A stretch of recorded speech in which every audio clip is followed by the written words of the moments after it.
हूँ। देशद्रोही हमेशा जो वही होते हैं जो सत्ता में होते हैं, क्योंकि जनता में जो होता है वो विद्रोही होता है। अदानी राष्ट्रवाद, एक नया राष्ट्रवाद आया है, अदानी नेशनलिज्म। हमसे पहले कहा गया कि आपको इंडिया को डिफेंड करना है, तो चलो भाई इंडिया को डिफेंड करते हैं, चाहे जिसी भी वजह से करते हो। अब कहा जा रहा है कि इंडिया को डिफेंड करना है तो पहले अदानी को डिफेंड करना पड़ेगा। दुनिया के किसी देश में छोड़िए, अपने गांव में इसको डिफेंड नहीं कर सकते आप, इस गोदी मीडिया को, अपने गांव में नहीं। तो मैं ज़्यादातर लोगों से, यंग लोगों से पूछता था कि यार मन कर रहा है कि नौकरी छोड़ दें, तो कहता था हाँ भैया छोड़ दीजिएगा। छोड़िए इसका अदानी फदानी का नौकरी करके क्या करेंगे, चल आइएगा यहाँ गांव में हम लोग यूट्यूब चलाएंगे। तो हम बोले कि भाई यूट्यूब कैसे चलाते हमको आता नहीं, तो सब अपने बैग से सामान निकाल के दिखाने लगे कि देखिए हाई फोन बा, हाई फोन बा, हाई फोन बा, हो जाई। इस देश का एक दुर्भाग्य है कि ज़्यादातर लोगों को, आप कई पीढ़ी के लोगों से पूछें कि आपकी नज़र में अच्छी यूनिवर्सिटी क्या है, तो उनके पास कोई जवाब नहीं है, उनके पास कोई उदाहरण नहीं है। कई पीढ़ी, आज की पीढ़ी से भी, हमसे पहले की पीढ़ी से भी, उनसे पहले की भी पीढ़ी से, तो वो 2-3 जवाबों के बाद ख़त्म हो जाता है कि अगर आप IIT नहीं गए हैं, अगर आप JNU नहीं गए हैं, लेकिन देश में और भी कई सैकड़ों विश्वविद्यालय हैं। तो मुझे बार बार जब 2014 के बाद नौजवान बहुत हमलावर हो गए, कहीं भी दौड़ पड़ते थे, दौड़ाने लग जाते थे, तो मुझे लगता था कि यही इन लड़कों में ये दुर्गुण कहाँ से आ गया। मतलब ठीक है, हर समय के नेता जनता को अलग तरीके से बांधने हाँकने की कोशिश करते हैं, पर ये तो एक नेता के लिए पूरी जनता मुझे ही दौड़ाई जा रही है। जैसे ही आप यहाँ से बलरामपुर की किसी यूनिवर्सिटी के छात्र या मोतिहारी के यूनिवर्सिटी के MS कॉलेज के किसी छात्र के नॉलेज से आप तुलना करें, या मगध यूनिवर्सिटी के किसी छात्र के नॉलेज से तुलना करें, तो ज्ञान की असमानता वो भयानक है। तो हमने उन छात्रों को ये कभी पता ही नहीं चलने दिया, उनके बाप दादाओं को भी नहीं, उनको भी नहीं, कि आपके इलाके में जो कॉलेज है, जो यूनिवर्सिटी है, वो खंडहर है। हज़ारों के हज़ारों छात्र हर साल पास होकर निकलते रहे, पर उन्हें पता ही नहीं चला कि अच्छी मिठाई होती क्या है। तो वो स्वाद नहीं दिया गया, वो स्वाद उन्हें व्हाट्सएप से मिलने लगा था, और उसके रंगीन अक्षरों से, उसकी रंगीन डिज़ाइन से मिल रहा था, जिसे वो पहली बार ज्ञान के रूप में ग्रहण कर रहे थे। और उनका आत्मसम्मान, आत्मबल, उस जिसे हम कहते हैं प्रोपेगेंडा, उससे उनको बढ़ रहा था। तो वो एक नॉलेज के रूप में रिसीव कर रहे थे, ग्रहण कर रहे थे, जिस तरह से आप अपने क्लास में अपने प्रोफेसर की बातों को नॉलेज के रूप में रिसीव करते हैं। और ये वही हुआ जिससे वो आक्रामक होते चले गए। जिस तरह से आप अपनी समझ को, आप अपने नॉलेज को प्रोटेक्ट करते हैं, गार्ड करते हैं, और आप अपने इथोस को गार्ड करते हैं, जिसके खिलाफ खड़े हो जाते हैं कि ये एक हमला है, उस तरह से उन नौजवानों को लगा कि ये हमारे इथोस पर कोई हमला कर रहा है। राजनीतिक रूप से वो आसान हो गया व्हाट्सएप के प्रसार के बाद कि वो इसके रक्षक बनकर किसी एक या दो व्यक्तियों को ट्रोल करें, पकड़ें। उसमें पैसे भी लगाए गए, पैसा भी खर्च किया गया। बहुत सारे लोकल स्तर पर गांधी के हत्यारों का महिमा मंडन हुआ। वो बिल्कुल जो उसकी लिखावट है, जो उसकी पेशगी है, उस पूरे महिमा मंडन की, वो बहुत ही शानदार लेखों की तरह है। वो एक अजीब अजीब तरह के संदर्भों के साथ हैं, उनका कोई मुकाबला नहीं कर रहा था। तो मुझे लगा कि ये बताना बहुत ज़रूरी है कि आपको ज़िंदगी में कुछ मिला हो या ना मिला हो, मिलेगा या ना मिलेगा, लेकिन ये बात तय है कि आपको यूनिवर्सिटी नहीं मिली है। और जब देखने लगा तो पता चला कि कोई 3 साल से फंसा है, कोई 5 साल से फंसा है। किसी क्लास में, एक ज़िले के कॉलेज में करीब 5000 छात्र छात्राएं हिस्ट्री में एडमिशन उन्होंने लिया है, लेकिन कोई टीचर नहीं है पढ़ाने के लिए। तो 5000 छात्र इतिहास के विद्यार्थी होकर भी इतिहास के एक शिक्षक के बगैर गुजर रहे हैं। वैसे JNU में भी शिक्षक नहीं होंगे इतिहास डिपार्टमेंट में, पूरे तो नहीं होंगे, कुछ खाली होंगे। जब यहाँ ये हाल है तो उस ज्ञान की असमानता पर किसी का ध्यान नहीं था। और जब मैं जीएन देवी को पढ़ रहा था तो उसमें एक बात मेरे दिमाग में खटक गई। उनका ये कहना था कि भारत के विश्वविद्यालयों ने बहुत ज़्यादा प्रगतिशीलता वैज्ञानिक सोच में या अन्वेषण में, इनोवेशन में इसलिए नहीं दिखाई कि क्लास के भीतर एक ही तरह का क्लास पहुंचने लगा। जो भारत की गरीबी थी वो उन ज़िलों के नौजवानों को उन घटिया कॉलेजों से भी वंचित कर रही थी। वो इतने गरीब हो गए कि वो रजिस्ट्रेशन कराने की औपचारिकता पूरी करने के लायक भी नहीं थे, तो वो वहाँ से बाहर हो गए और माइग्रेशन में चले गए। तो एक तरह से ये वर्ग कौन था? ये वर्ग था अनुसूचित जाति का, जनजाति का और पिछड़ों का।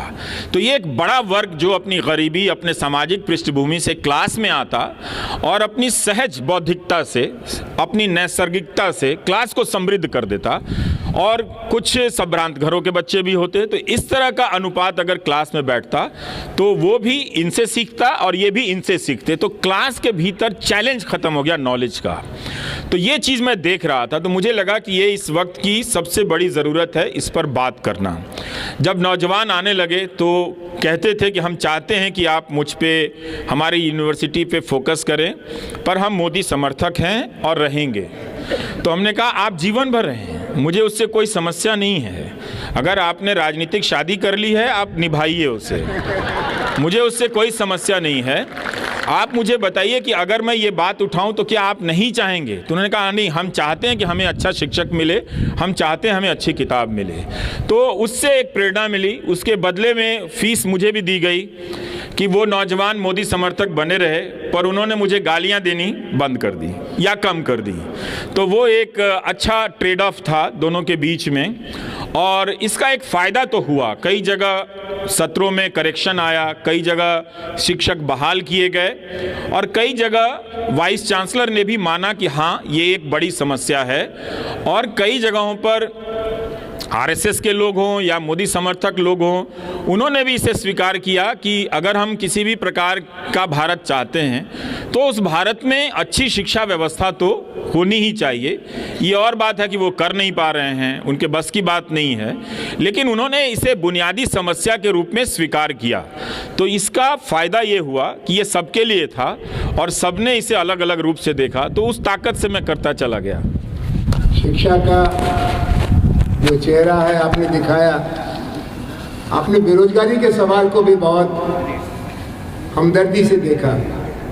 अक्सर हम बेरोजगार नौजवानों को दोष देते हैं कि तुमने पढ़ाई अच्छी नहीं की तो तुमको नौकरी कैसे मिलेगी, या अगर पढ़ाई अच्छी की है तो कहते हैं कि तुम्हारे बाप के पास इतना पैसा नहीं है कि लक्ष्मी पूजा कर सके तो नौकरी कैसे मिलेगी, या कहते हैं कि तुम्हारी भाषा अच्छी नहीं है, तुम मम्मी डैडी कल्चर से नहीं आए और नौकरी बड़ी चाहते हो। आपने इन सब सवालों को परे करके जॉबलेस ग्रोथ का सच सामने रखा। अभी जो बजट आया है उसके बारे में फिर दावा किया जा रहा है कि जॉब बूम होने वाली है और थोड़ा सा इंतज़ार और करो। आप इस धोखे के बारे में अन्य लोगों से अलग क्यों लिखते हैं या क्यों कहते हैं? क्योंकि मुझे उनके ही समर्थक आकर बताते हैं कि उनकी हालत ख़राब है और वो ये भी बताते हैं कि वो पाला नहीं बदल सकते हैं। तो मैं उनसे पूछता हूँ मैं क्या करूँ, मैं भी बदल लूँ पाला? तो कहते नहीं, आप उधर ही रहो, आप बोलते हो तो हमारा काम हो जाता है। और ये सच बात है कि वो आते हैं। देखिए, इस तमाम दावों के बीच में ये तो सरकार का ही आंकड़ा है कि 25,000 रुपया आप महीना का कमा लें तो चोटी के 10% लोगों में आ जाते हैं। तो ये तो समृद्ध भारत नहीं हुआ ना। सरकार का ही आंकड़ा है कि 10,000 रुपया महीना कमाना इस देश में कितना मुश्किल है। जो ज़्यादातर नई नौकरियां दिख रही हैं वो डिलीवरी बॉयज़ की दिख रही हैं, पर उनकी सामाजिक सुरक्षा कितनी ख़राब है। आप उनको देखिए कि वो कम पैसे में दिन रात, उस वक्त में जब सड़क पर बाइक चलाने के लिए जगह नहीं है, उसी जैम के भीतर में उनके लिए एक रोज़गार आया है जो डिलीवरी कर रहे हैं, घरों में भाग रहे हैं, हाँफ रहे हैं, लेकिन महीने का 10,000 या 20,000 रुपया भी नहीं कमा पा रहे हैं। तो ये जॉब क्रिएट किया है इन्होंने इनकी आर्थिक नीतियों में।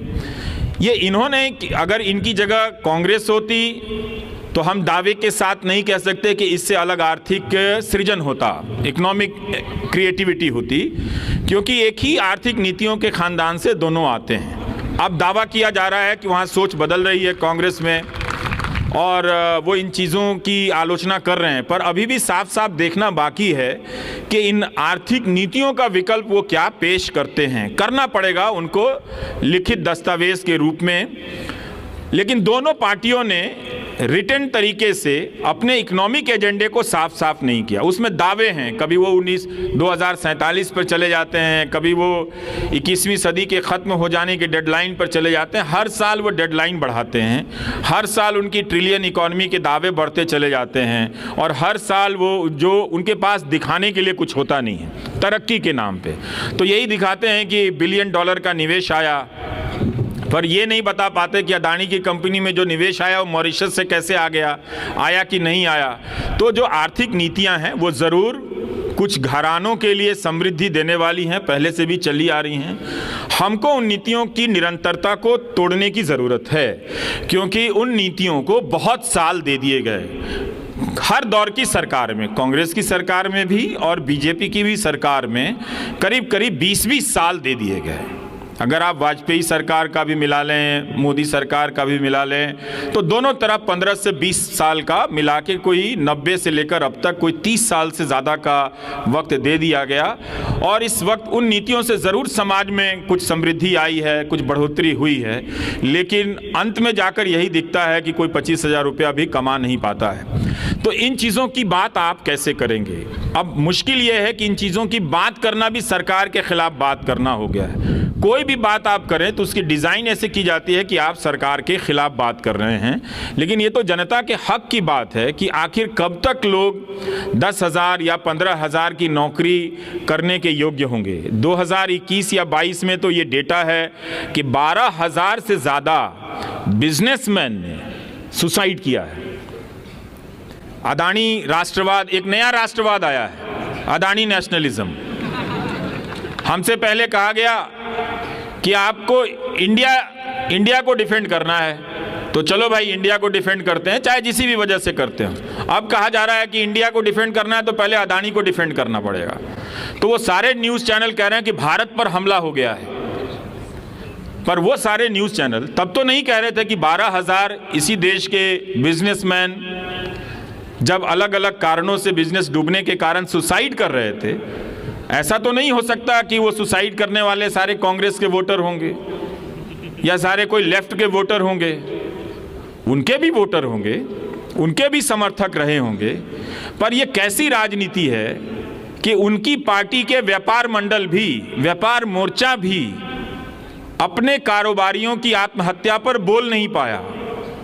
आप सोचिए, आप तो फिर भी बोल रहे हैं, लेकिन उनके समर्थक होने की कीमत कितनी बड़ी है कि उनकी बिरादरी के लोग सुसाइड कर रहे हैं। और कोई भी इस देश में बिजनेसमैन या बिजनेस का कोई भी संगठन ये बात कहने की हिम्मत नहीं रखता है कि इतने सारे व्यापारी, अगर आपकी नीतियां हैं 20 लाख करोड़ के लोन का ऐलान किया गया था कोरोना के समय, वो लोन किसको गया, कहाँ गया, कैसे बटा कि ये 12,000 लोगों को सुसाइड करनी पड़ी।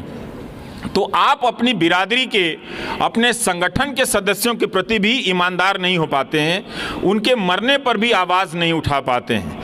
तो ऐसा लोकतंत्र तो क्यों चाहिए? और इस लोकतंत्र का क्या करना है फिर? ये तो ये लोकतंत्र नहीं है ना कि आप उनके सपोर्टर हैं, उनके लिए चंदा जुटाते हैं, मगर आपका साथी उसको लोन नहीं मिला और वो सुसाइड करता, आप बोल नहीं पाते हैं, और फिर आपको अदानी के लिए झंडा लेकर निकलना पड़ता है, जो अदानी और जिनका जो साम्राज्य है एक दिन आपके ही बिजनेस को निगलने वाला है।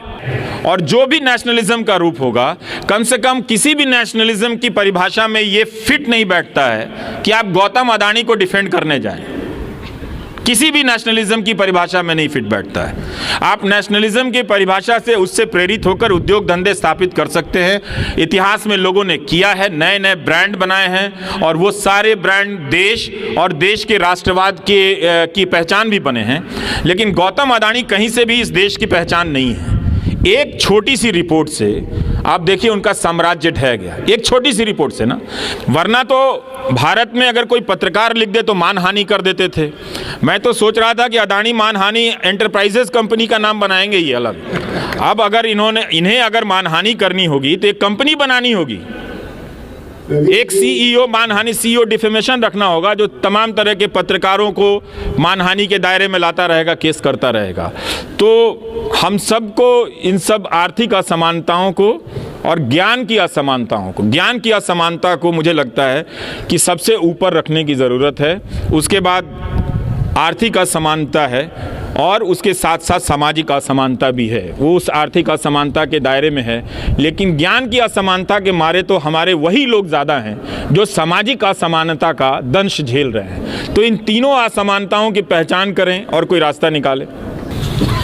असल में आप लोगों ने जो काम किया वो ये कि रवीश कुमार जी की अगली किताब के लिए अलग अलग चैप्टर के लिए सवाल दे दिए। ये 100 सवाल करीब आ गए हैं। तो एक टुकड़ा ये अभी भारत की राजनीति और राष्ट्र निर्माण की रणनीति के बारे में, इसके बाद मीडिया कल्चर के बारे में, और इसके बाद इनकी पर्सनल जो ट्रेजेक्ट्री बन रही है उसमें इनको साहस कहाँ से मिल रहा है, उसमें ये तन के खड़े क्यों हैं, ये झुक के चल क्यों नहीं रहे हैं, ये रेंग क्यों नहीं रहे हैं, ये उनका चप्पल अपने सिर पर लेके घूम क्यों नहीं रहे हैं, ये सवाल है। तो हमने आपसे पूछा कि बहुत सारे सवाल आए हैं इस सवाल के बारे में कि सेकुलर मुल्क कैसा होना चाहिए, और भारत में जो धार्मिक विविधता है उसमें क्या सेकुलरिज्म और बीइंग एंटी हिंदू एक दूसरे के करीब आ गया। बहुत अच्छा सवाल है, सब सवाल ही अच्छे हैं, लेकिन मुझे वो अच्छा लग रहा है जो लोग पेड़ के नीचे खड़े होकर सुन रहे हैं, क्योंकि मैंने ज़्यादातर रैलियों को पेड़ के नीचे ही खड़े होकर सुना है। तो मुझे आज यहाँ अच्छा नहीं लग रहा है कि यहाँ कोई और बोल रहा होता, मैं वहाँ होता। आज ज़रूर शुरुआत इसकी, आपने बागी की बात की, मैं वहाँ से शुरू करता हूँ, देशद्रोही की बात से। तो अब तो आप कोई भी बात कहिए तो आपका जब देशद्रोही का टैग है वो लग जाता है। तो मैं सोचता हूँ देशद्रोही कौन होता है? देशद्रोही हमेशा जो वही होते हैं जो सत्ता में होते हैं, क्योंकि जनता में जो होता है वो विद्रोही होता है। तो ये जो देशद्रोही लोग हैं ये संविधान की शपथ लेते हैं और संविधान का उल्लंघन करते हैं, फर्जी यूएपीए लगा देंगे, फर्जी एनएसए लगा देंगे। तो इनसे बड़ा तो कोई देशद्रोही नहीं हुआ ना। आम जनता ने तो अपनी सामाजिक आर्थिक जिम्मेदारियों का निर्वहन करने के लिए शपथ नहीं ली है, वो संविधान की बदौलत उसका नागरिक ज़रूर है। पर ये तो जब जिस दफ्तर में जाते हैं बाकायदा उस किताब की शपथ लेते हैं और ठीक उसका उल्लंघन करते हैं। तो जो स्कोप देशद्रोही होने का है वो पावर में बैठे लोगों का ज़्यादा है। जनता में ज़्यादा से ज़्यादा लोग विद्रोही हो सकते हैं, है कि नहीं सर? जी हाँ, बिल्कुल। अब रही बात कि भारत में जो नागरिकता और उसकी अवधारणा को आम जनों के बीच में ठीक से नहीं समझा गया, उस पर बहुत ज़्यादा बहस नहीं हुई भी तो आज के दौर में इतना जब संचार विकसित नहीं था तो जनता के बीच नहीं हुई। तो जनता ने उस नागरिकता को अपने तरीके से समझा और बहुत खूबसूरत तरीके से समझा।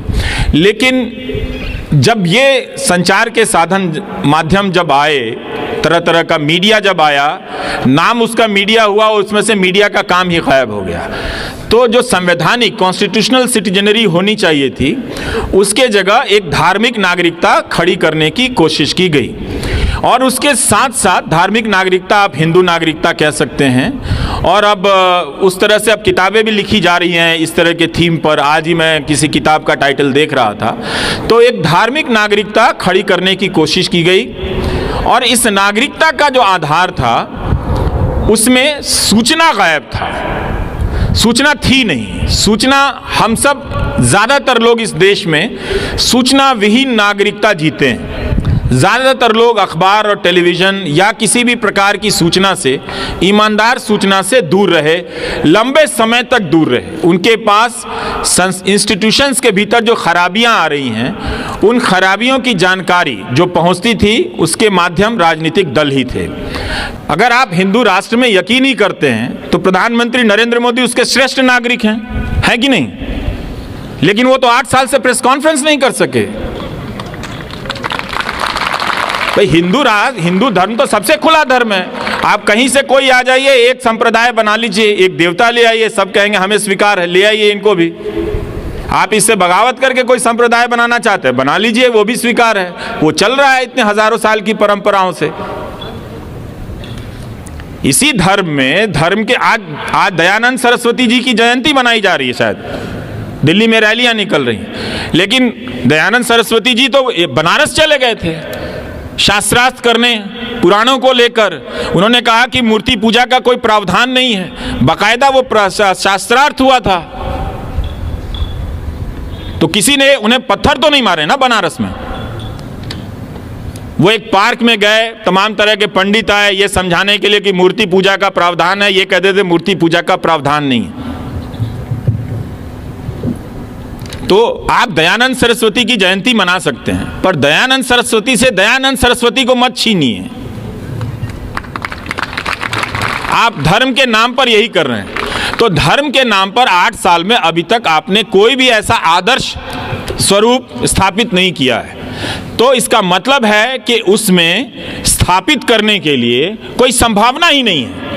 जो भी आदर्श कायम करने की संभावना है वो एक सेकुलर राष्ट्र में ही है, वो एक संवैधानिक राष्ट्र में ही है, जहां सबको बराबर का अधिकार मिलता है, जहां किसी पे फर्जी मुकदमे नहीं डाले जाते हैं। आप हर चीज का पहले का उदाहरण दे देते हैं। तो आप क्या कर रहे हैं? आपने कौन सा आदर्श प्रस्तुत किया? तो ये बता दीजिए ताकि हम भी उसको देखें, जो उसके आलोचक हैं वो भी देखें कि हाँ भाई ये कुछ श्रेष्ठ चीजें ले आए हैं हिंदू धर्म के नाम पर। आप तो उसका मेयार छोटा कर रहे हैं। जिस धर्म ने धर्म के भीतर धर्म के इतने बड़े बड़े आलोचक दिए हों, जिसकी बुराइयों को लेकर आज तक आंदोलन चल रहा है, चला ही है ना, जाति प्रथा को लेकर आंदोलन तो चल ही रहा है ना, और चलता ही रहेगा। कौन लाया? आप इस पे चले जाए, आधे अधूरे तरीके से बात करते हैं, पर उसको प्रिजर्व करने वाली संस्थाओं के साथ आप ही उठते बैठते हैं। क्या आप मना कर देंगे कि जो आरएसएस का सदस्य होगा वो क्षत्रिय महासभा का सदस्य नहीं होगा? जो आरएसएस का सदस्य होगा वो उसका ब्राह्मण महासभा से कोई लेना देना नहीं होगा? आप ये कर ही नहीं सकते हैं। तो आपके भीतर दुर्बलताएं आ जाती हैं। धर्म के नाम पर अगर आप राष्ट्र की कल्पना करेंगे तो आपके भीतर एक गुलामी करने की प्रवृत्ति आ जाती है। 8 साल से प्रेस कॉन्फ्रेंस में नहीं आते हैं, आपको लगे कि आप प्रश्न कर सकते हैं आपके सामने, तो किसी एक्टर को कनाडा से ले आते हैं। तो कम से कम आप प्रश्नोपनिषद के प्रति भी ईमानदार नहीं है। तो धर्म के आधार पर राष्ट्र की कोई भी कल्पना बेईमानों को बेईमानी से बचाने की संकल्पना है। इसीलिए सेकुलर राष्ट्र बहुत जरूरी है, जहां हम धर्म को लेकर निजी क्षेत्र में बहस करें, निजी जीवन में आचरण करें। धर्म ने इस देश को बहुत सारी चीजें दी हैं, नैतिक बल दिया है, नैतिक मान्यताएं दी हैं, बुराइयां भी दी हैं, पर मिला है। उसके संबल से बहुत लोग जीवन जीते हैं और ताकत पाते हैं, अपने बुरे वक्त को काटते हैं। तो अच्छी बात है, उनके जीवन का ये संबल है। मगर नागरिक जीवन का संबल संविधान की किताब हो तो इससे बेहतर कुछ नहीं हो सकता। इस्तीफा देने अचानक तो नहीं दिया, पर जब ये खबर आई कि अदानी एनडीटीवी ख़रीद रहे हैं, तो मेरे जो शुभचिंतक हैं वो मेरे लिए बहुत चिंतित हो गए, मुझसे ज़्यादा हो गए। मैं भी चिंतित हो गया। जब आपके शुभचिंतक चिंतित हों तो आपको भी चिंतित होना ही चाहिए। तो उन्होंने कहा कि ऐसे मत छोड़ देना, देख लो कुछ सेवेरेंस मिल जाए, देख लो कुछ ये मिल जाए। तो मैंने कहा अच्छा ठीक है, मैं पूछ लूँगा, लेकिन मैं छोड़ना चाहता हूँ। तो और हर दूसरे दिन फ़ोन आता था कि अभी आपको इस्तीफ़ा देने की ज़रूरत नहीं है, ये लीगल बैटल है, ये महीनों चलेगा। तो मैंने कहा कि इस देश में लीगल बैटल उमर खालिद के लिए है, अदानी के लिए नहीं है। वो हफ्तों में हो जाएगा। और हवा जब बदलती है तो आप महसूस कर लेते हैं। इस वक्त की हवा थोड़ी सर्दी भी है और आने वाली गर्मी की तासीर भी है इसमें, तो आप महसूस कर लेते हैं। तो मैं एनडीटीवी के भीतर की हवा को महसूस करने लगा था। और ये जान गया था कि एक चैनल जिसके पास केवल एक चैनल है, अच्छा है चाहे बुरा है जैसा भी है, लेकिन अब उसके पास कोयले का खदान होगा, एयरपोर्ट होगा, समंदर के किनारे के बंदरगाह होंगे, रेलगाड़ियाँ होंगी, बिजली का मीटर होगा, बिजली का कनेक्शन होगा, क्या पता कल को पानी का कनेक्शन होगा, तो फिर हम रिपोर्ट क्या करेंगे? तो अदानी ही करेंगे। और वो सारी आशंकाएं बाद में साबित हो गई। एक दिन मैं एनडीटीवी के वेबसाइट पर देख रहा था कि 5 या 6 खबरें प्रो अदानी थीं, और ये सब चल रहा था। जो उद्योगपति 2 सवालों का सामना नहीं कर सकता है, वो भाषण दे रहा है कि वो फाइनेंशियल टाइम्स जैसा बनाएंगे। उसी समय वो दैनिक जागरण में उसका एक फीचर इंटरव्यू छप रहा है। तो इन सब को देखने जानने के बाद अदानी एक स्वतंत्र कैपिटलिस्ट होते। कोई कैपिटलिस्ट से कोई मेरी लड़ाई नहीं है। अगर कोई गुजिया बनाने वाला, समोसा बनाने वाला उद्योगपति खरीद लेता तो मैं शायद कुछ दिन रुकता, पर अदानी को मैं कभी भी मोदी से अलग नहीं देख पाया, उनकी राजनीति के हिस्से से अलग नहीं देख पाया, क्योंकि उनका उभार उस दौर के समय, ऐसा नहीं है कि भारत में काबिल इंडस्ट्रियलिस्ट नहीं हैं, काबिल लोग नहीं हैं, लेकिन वो उनका एक्सटेंशन हैं। तो उनके ही एक्सटेंशन में नौकरी करने से अच्छा है करना और बीजेपी के दफ्तर में बैठ के पैम्फलेट लिखना, दोनों तो एक ही बराबर है ना। आप बीजेपी के दफ्तर में बीजेपी के लिए पैम्फलेट लिखो या एनडीटीवी के दफ्तर में बैठ के बीजेपी के लिए लिखो, दोनों बात बराबर है। तो हमने इस्तीफ़ा दे दिया। मैं ये जानता था कि मुझे कोई काम नहीं मिलेगा, मुझे बहुत काम आता है अपनी इंडस्ट्री का, और वो काम किसी नैसर्गिक प्रतिभा से नहीं, मैंने खुद घिस के सीखे हैं, पंचर बनाने से लेके कार का इंजन बनाने तक। लेकिन प्रोफेसर आनंद, ये बात ये देश याद रखेगा कि मुझे किसी ने 2000 रुपये का ऑफ़र नहीं दिया काम का, और इस बात के लिए इस देश के लाखों करोड़ के विज्ञापनों से लैस मीडिया संस्थानों को शर्मिंदा तो होना ही पड़ेगा, आज ना कल। और मैं बोलता ही रहूँगा कि इस तरह के गोदी मीडिया को मत देखो, सब्सक्राइब मत करो। काम करते हुए भी बोला और उसके बाहर भी जाकर बोलूँगा, क्योंकि ऐसा नहीं है कि वो मुझे अफोर्ड नहीं कर सकते हैं। ये राज भी कभी पता चल जाएगा तो आप सब जान जाएंगे कि इसे अफोर्ड करना तो सबसे आसान है, पैसे के हिसाब से भी, लेकिन कोई कर नहीं सका। सबको मालूम है कि वहाँ छप जाएगा तो उसका पूरा कैरेक्टर बदल जाएगा।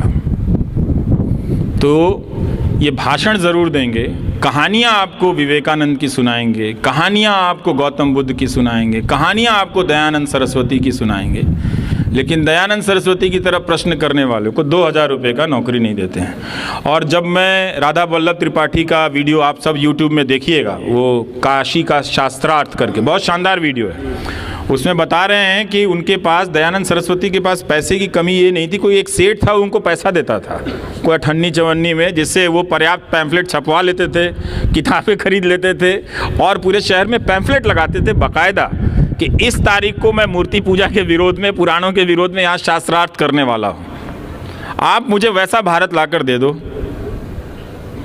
तो ये तो रहा, तो इसलिए मैंने इस्तीफ़ा दे दिया। और वो बात, मेरी सारी आशंकाएं साबित होने में कोई ऐसा नहीं कि इस साल भर का इंतज़ार करना पड़ा। 10 दिन में ही हिंडनबर्ग की रिपोर्ट आई, भर आ गया भाई साहब। अब वो रजत शर्मा के यहाँ इंटरव्यू देने नहीं जा रहे हैं, हिंदी में, अंग्रेजी में इंटरव्यू देने के लिए इंडिया टुडे नहीं जा रहे हैं। हम कह रहे हैं भोजपुरी में आ जाओ, हम अपने यूट्यूब चैनल पे कर लेते हैं। हम भोजपुरी बोलेंगे, आप गुजराती बोलना, गुजरात के लोग भी बहुत पसंद करते हैं, देंगे इंटरव्यू। तो वो मैं जानता था कि मेरे पास अगर यूट्यूब नहीं होता तो मेरा जर्नलिज्म का कैरियर ख़त्म था, प्रोफेशनल कैरियर। जिस प्रोफेशन को मैं बिलोंग करता हूँ उस प्रोफेशन ने मुझे डिज़ोन कर दिया। लेकिन वो अभी भी चाहते हैं कि उस प्रोफेशन के जो एथिक्स हैं वो मुझ पे लागू हो, उन पर लागू ना हो। ये बहुत चतुराई का काम है। पर मुझे हैरानी होती है कि इस गोदी मीडिया को कोई कैसे सपोर्ट कर सकता है। आप ठीक है, आप प्रधानमंत्री मोदी के कुछ काम से खुश हैं, उन्हें सपोर्ट कर सकते हैं, फेयर डील है। आप पॉलिटिक्स में तमाम तरह के विकल्पों को देख के किसी को सपोर्ट करते हैं। इस मीडिया को देखकर जो किसी लायक नहीं है, दुनिया के किसी देश में छोड़िए, अपने गांव में इसको डिफेंड नहीं कर सकते आप, इस गोदी मीडिया को, अपने गांव में नहीं। वो रोने लगी तो मैं उनका, तुम्हें बड़ी चिंता हो रही है, ये लोग तो तुम्हें छोड़ेगा नहीं, कैसे क्या करोगे, ये करोगे। तो मैंने कहा नहीं आप चिंता मत कीजिए, मेरे पास मैंने अपनी सेविंग्स ठीक रखी है, मैं खर्चे भी बहुत संभाल के करता हूँ, तो इतनी जल्दी तो कुछ नहीं होगा, 1 आध साल में काम चला लूँगा। तो उन्होंने कहा कि एक बात कहनी है, और कहते कहते अपनी वो चूड़ी निकालने लगी कि समझौता मत करना। तो मैंने कहा आप कंगन रखे, बोले कि ये ले लो तुम, मुझे इसकी ज़रूरत नहीं है, ये पता चल जाएगा ना ये दुख हम बर्दाश्त नहीं कर पाएंगे। तो मैंने कहा अच्छा आपको इतना फ़र्क पड़ता है, इस्तीफ़ा दे दूँ? तो उन्होंने कहा हाँ दे देना। ये इस्तीफ़ा देने से 1 महीने पहले की बात है। तो मैं कई लोगों से टेस्ट कर रहा था, छठ में गांव गया तो लोग जो मिलने आए, 1000 के करीब लोग आए थे मिलने के लिए, तो मैं उन सब से कहता था कि लोग पूछते थे कि अब क्या हुई तार, तो मैं कहता था कि क्या करें बताओ। तो कुछ लोग कहते थे कि नहीं नौकरी मत छोड़ना, फिर कोई निकाल देगा। तो मैं ज़्यादातर लोगों से, यंग लोगों से पूछता था कि यार मन कर रहा है कि नौकरी छोड़ दें, तो कहता था हाँ भैया छोड़ दीजिएगा। छोड़िए इसका अदानी फदानी का नौकरी करके क्या करेंगे आप, चल आइएगा यहाँ गांव में हम लोग यूट्यूब चलाएंगे।